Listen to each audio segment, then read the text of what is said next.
maanta waa maalin weyn waa maalin taariikhi ah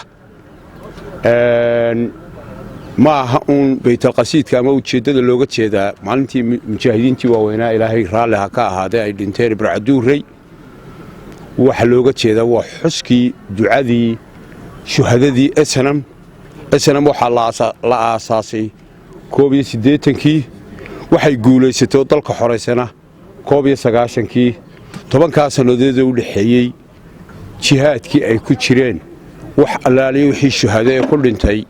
ayanu maanta halkan uga ducaynana maaha xus macno waa duco ilaahay dhamaantood baa u naxariisto qabrigana allah u nuuro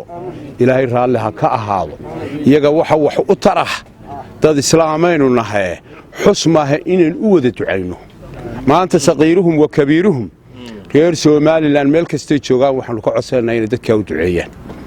shuhadada maanta taariikhiga leh maalintan Burcaduurey ee xuska laga dhigay waxa looga jeedaa uun sumadii snm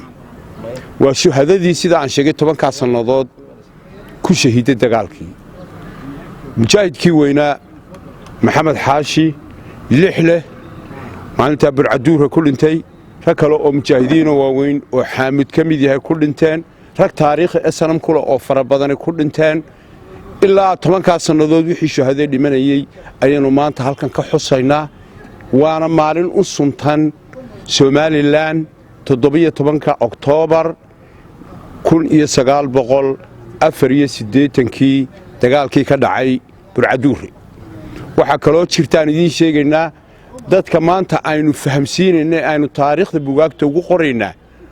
waa dhalinyarta iyo kacaankan yaryar in waxaan imika soo koraya si ay taariikhda dalkooda u fahmaan oo maanta kaligii taliyihii macaanka gahaye afweyne wixii uu dalkan ka geystay dhibaatadii dalkan u geystay raggii ka dagaalamay ee ka shahiiday ee u dhintay ee u xabaalgalay in loo duceeyo taariikhdana lagu qoro waa shayga kaliya maanta aynu uga baahanyihiin aad iyo aad waa u soo dhaweynaa waa u ducaynaynaa anigu waxaan ka mid ahaa raggii dhalinyartii ciyaal iskuulkii bariga jimca raaca burca halkan ka ahaa ee halkan qoriga ka qaatay goobta imika aynu ka hadlayna waa goobaha ku dagaalamaynay 1988kii ka mid ahayd marka waxa weeye qof kasta Soomaaliland yaan loo qaadan cid gaar ah inay snm ahayd dhammaan Soomaaliland baa snm halka inooga aasaasantana weeye taariikhda Soomaaliland meel bay kaga taala kaga suntan tahay qof kasta Soomaaliland darina maanta wuu ducaynayaa snmna waxay ahayd mujaahidiin waaweyn oo reer Soomaaliland sumadaana ha lagu wada qolo aad iyo aad baa u mahadsantiin salaamu calaykum waraxmatullaahi wabarakaatuh